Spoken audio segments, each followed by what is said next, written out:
En principio, si se logra que se declare nulo la inhabilitación por violación a la Constitución emitido por el Congreso, lo que se tendría que hacer es que Martín Vizcarra sea congresista, sea parlamentario. Vamos ahora a conversar con Fernando Ugaz, que ya está en los estudios de Exitosa. Fernando, buenos días, bienvenido. Muy buenos días, Nicolás, un gusto saludarte. Vamos a comenzar por el tema de la medida constitucional que ustedes han logrado que sea admitida a trámite. Es decir, no se ha resuelto a favor, pero el solo hecho que haya sido admitida supone que el juez entiende que hay razones que deben ser consideradas, que deben ser tomadas en cuenta. Sí. Hay razonabilidad, digamos, en lo que se está planteando. Sí, definitivamente, luego de haber pasado ya más de un año y pico del planteamiento de los amparos y de la inhabilitación, se ha logrado que el juzgado constitucional admita a trámite. Los temas principales que se van a discutir son los siguientes. A propósito de la inhabilitación, esta se llevó a cabo vulnerando una serie de derechos. El derecho al debido proceso, el derecho a la defensa, el derecho a la información previa, el derecho a la motivación, etc. ¿Y por qué a la debida motivación, como dicen ustedes? A la debida motivación. ¿Y por qué es que lo hemos expresado de esta manera en nuestro pedido de amparo?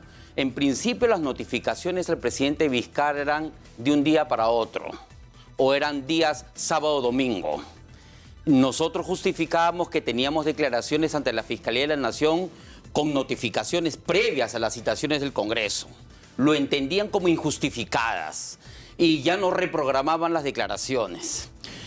Pedíamos no menos de 15 veces que se nos permita acceso a la carpeta congresal de inhabilitación. Nunca se nos brindó copia de ni un solo documento. A pesar o sea, de ustedes no pudieron leer. No pudimos acceder a la carpeta congresal.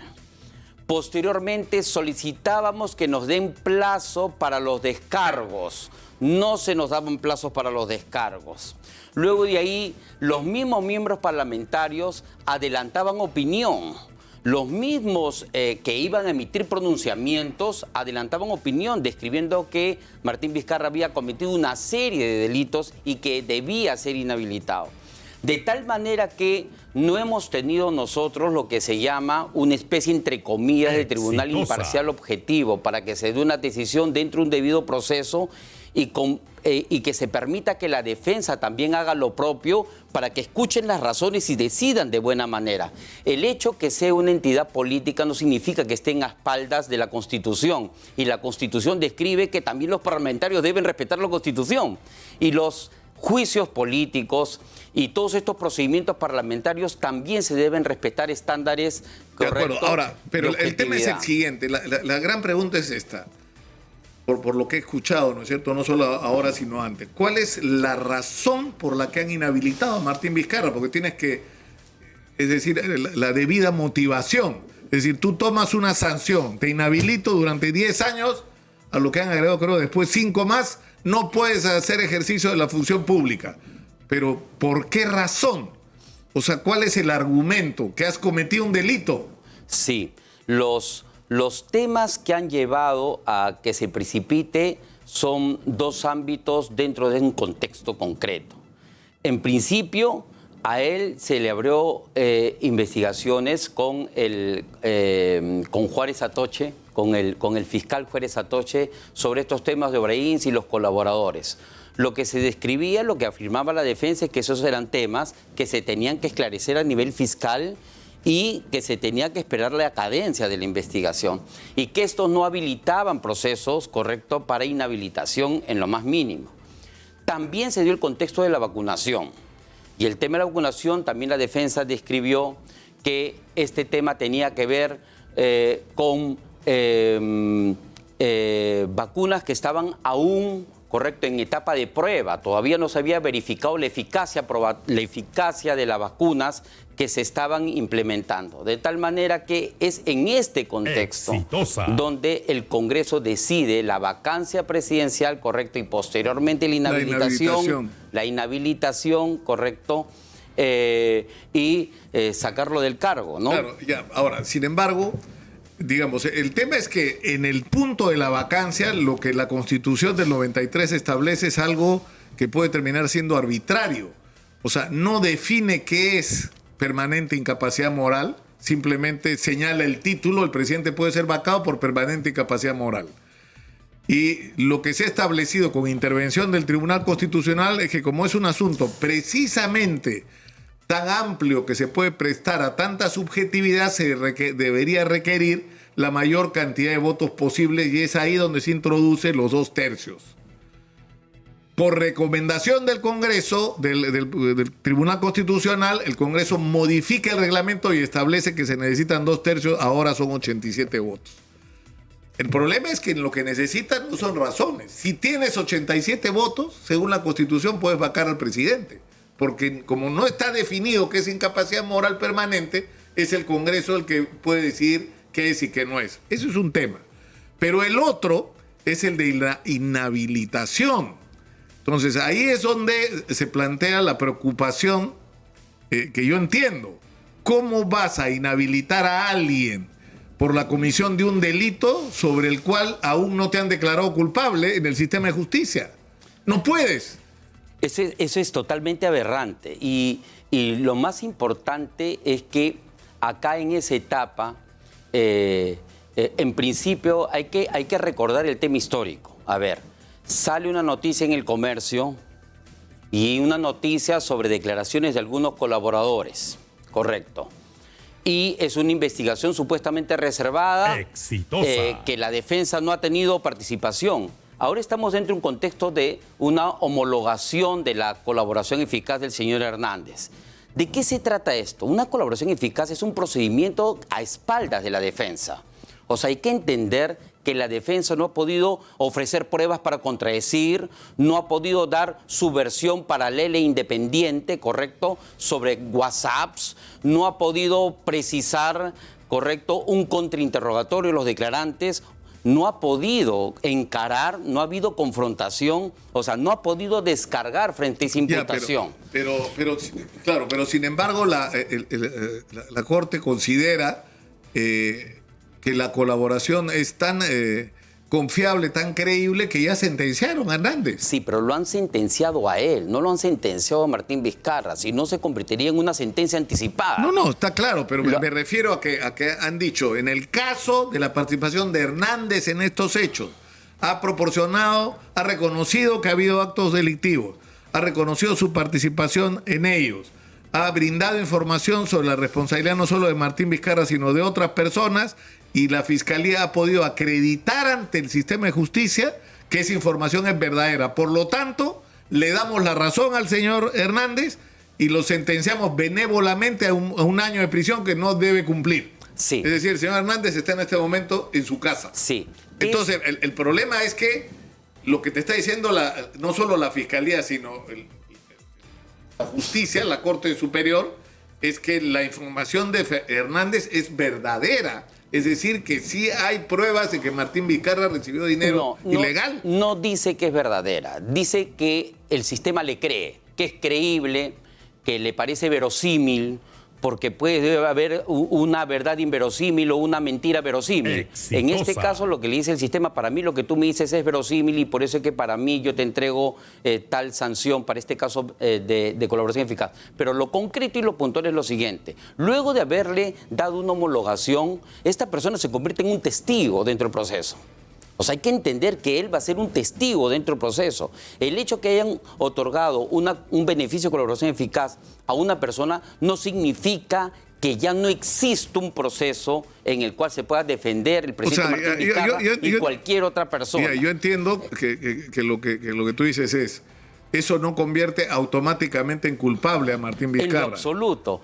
Para eso tiene que haber el proceso de enjuiciamiento al propio Martín Vizcarra. Lo que ahora vamos... ¿En qué punto estamos con respecto a eso? Es decir, ¿en qué va la investigación contra Martín Vizcarra? O sea, está claro que la sentencia sobre Hernández lo que está haciendo es validar la información que da Hernández como cierta. Eso es lo que va a incluirse en el proceso contra Vizcarra. Correcto. ¿Cuál es el estado actual? El estado actual es de declaración de una serie de personas que son supuestamente testigos de las versiones que han dado el señor Tejeda y estos señores Granados, etcétera.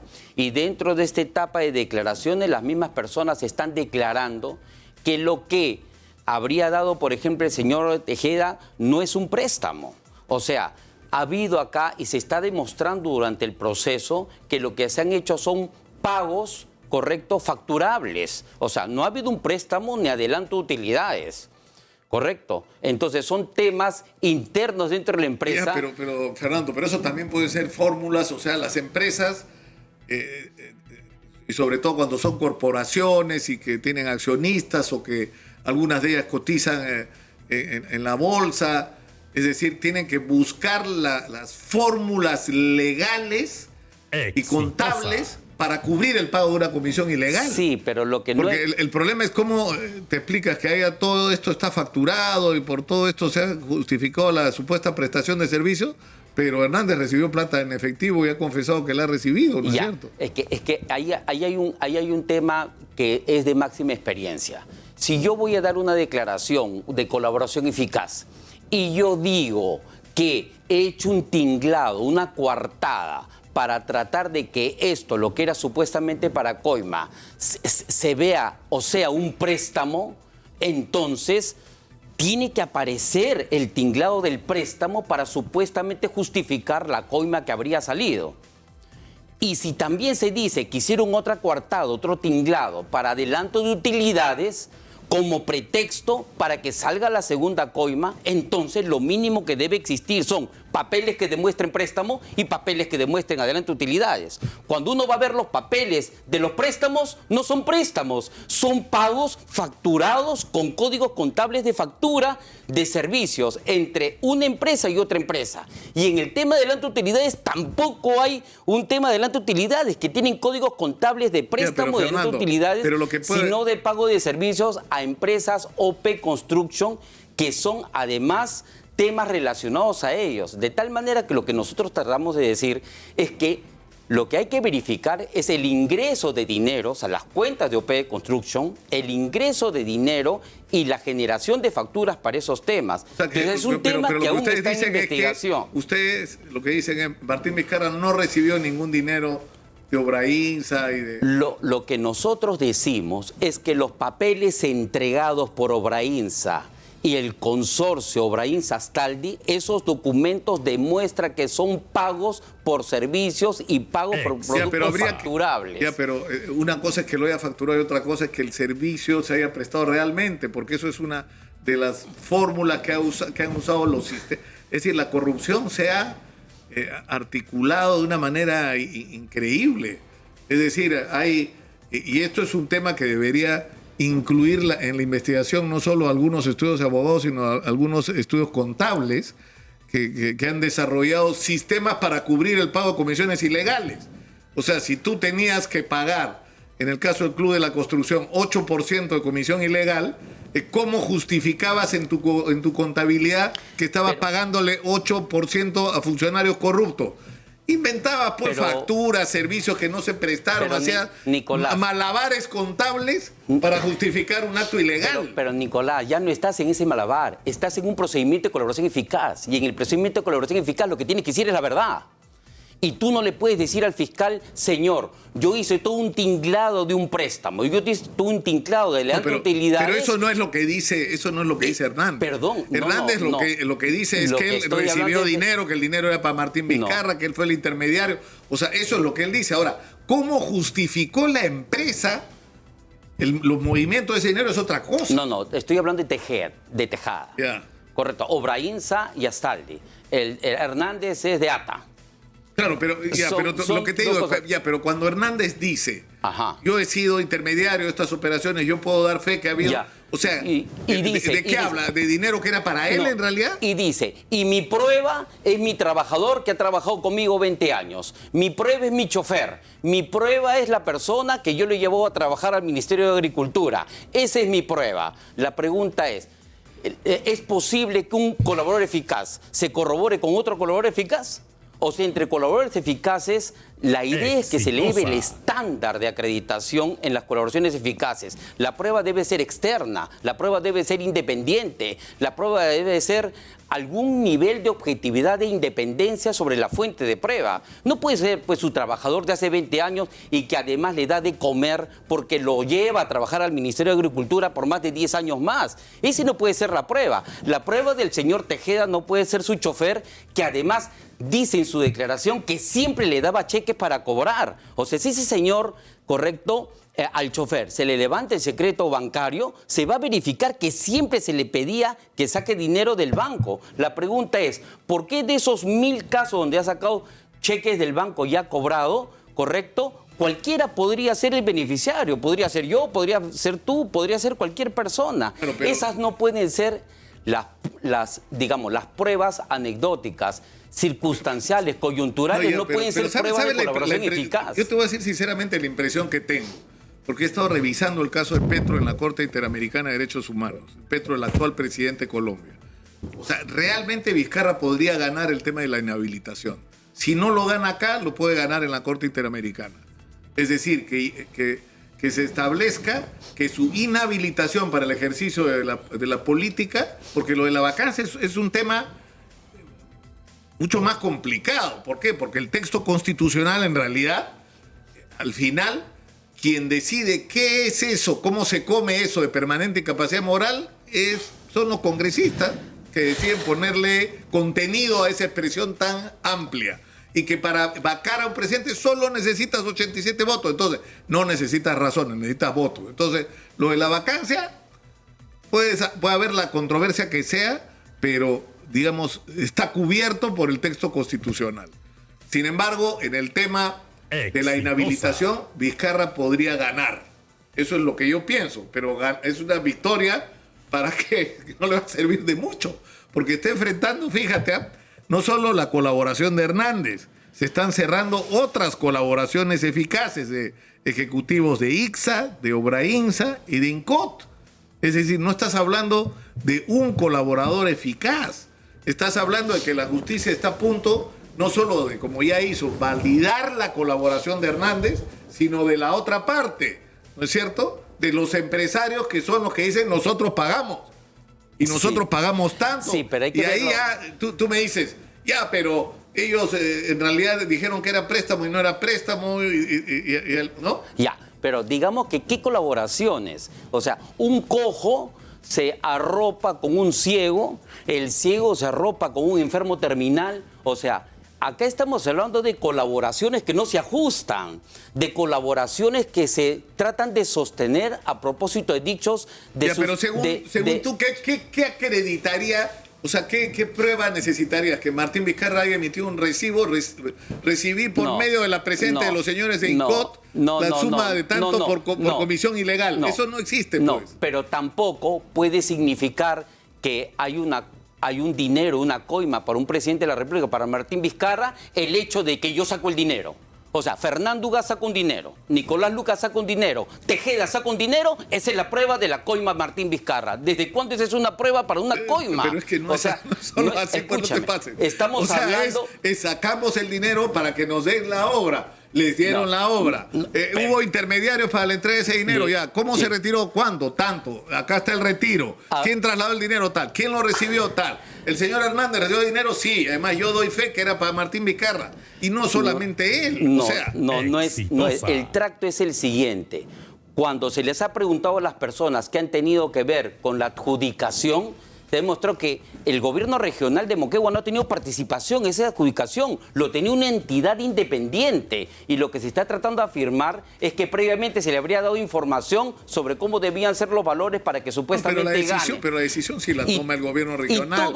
Cuando intervienen estos organismos tipo UNOPS, lo que te ponen es... Te dicen, esto es nuestra conclusión, pero la decisión la toma el gobierno regional. UNOPS ha declarado, los funcionarios UNOPS han declarado, ya han dicho que todo ha sido absolutamente regular.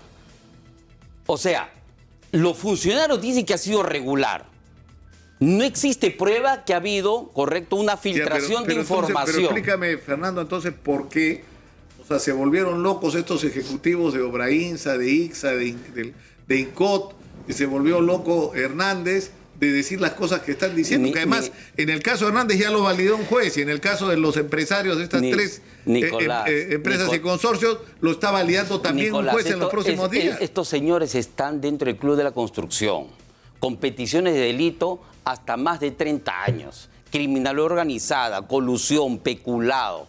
No solamente por un tema del Club de Construcción, por una serie de procesos. Estas personas quieren salvar su vida. El señor Hernández tiene un año de prisión a su casa. ¿No te parece bueno el negocio? Si a cambio me vas a decir la verdad y me vas a dar información, depende, sí. Es que ¿Por qué no? justo se va a saber si lo que está diciendo es la verdad dentro del proceso de Martín Vizcarra, en el juicio donde se contrainterrogue y nosotros acreditemos las falsedades de la declaración del señor Fernández. Es ahí, en el juego limpio, donde se va a verificar, en la contrastación, para ver hasta qué nivel soporta el asiento. Claro, cuando hay una declaración solamente ante el fiscal, sin la defensa, o sea, es como que tú tienes una cancha libre, sin contrario, tú metes goles, pues 15 goles, pero con la defensa es otra cosa. Entonces, ¿nosotros qué tenemos que hacer? Verificar las declaraciones, verificar las llamadas, hacer también nuestro tema paralelo. Este tema, por ejemplo, de Obrainsa, sería interesante saber cuánto dinero en los más de 15 años le han entregado a ese conserje, cuántos cheques, que nos den las facturas que supuestamente ha emitido el consorcio Obrainsa y OP Construction. Correcto. Pero en resumen tú dices, van a ganar, yo creo que eso sí es posible, que ganen el tema de la inhabilitación, porque en el Congreso se han hecho muy mal las cosas y están a punto de cometer errores similares por hacer malas cosas, ¿no es cierto? Porque hay caminos para hacer las cosas adecuadamente. Pero ¿qué va a pasar? Martín Vizcarra lo que pretende es ser candidato a la presidencia con Perú primero. El proceso... Y mientras está enfrentando un proceso judicial por corrupción o varios. Sí, mira, en principio, si se logra que se declare nulo la inhabilitación por violación a la Constitución emitido por el Congreso, lo que se tendría que hacer es que Martín Vizcarra sea congresista, sea parlamentario. Y además no hay que olvidar que ya vienen nuevas elecciones además. Y entonces lo más importante, este proceso tiene su cadencia. El proceso de Keiko Fujimori, ¿cuántos años tiene? Demasiados. 8 años, son más de 100, o sea, los procesos en el Perú tienen su cadencia. ¿Cuántos colaboradores tiene Keiko? Tiene sus cadencias, entonces tranquilamente puede pasar un gobierno y aún no terminar un proceso. Esa es la realidad de nuestro país. El fiscal Juárez Atoche dijo, para mañana estoy acusando. ¿Ha pasado cuánto tiempo? Exitosa. 2 años. Y todavía, y tenemos supuestamente una homologación de un caso marginal, que es el tema del señor Hernández. Es verdad, es un tema marginal. Tenemos que dejarlo por hoy ahí, Sí. Fernando, te agradezco mucho Sí, por estar acá, ha sido muy gentil, Gracias. como siempre.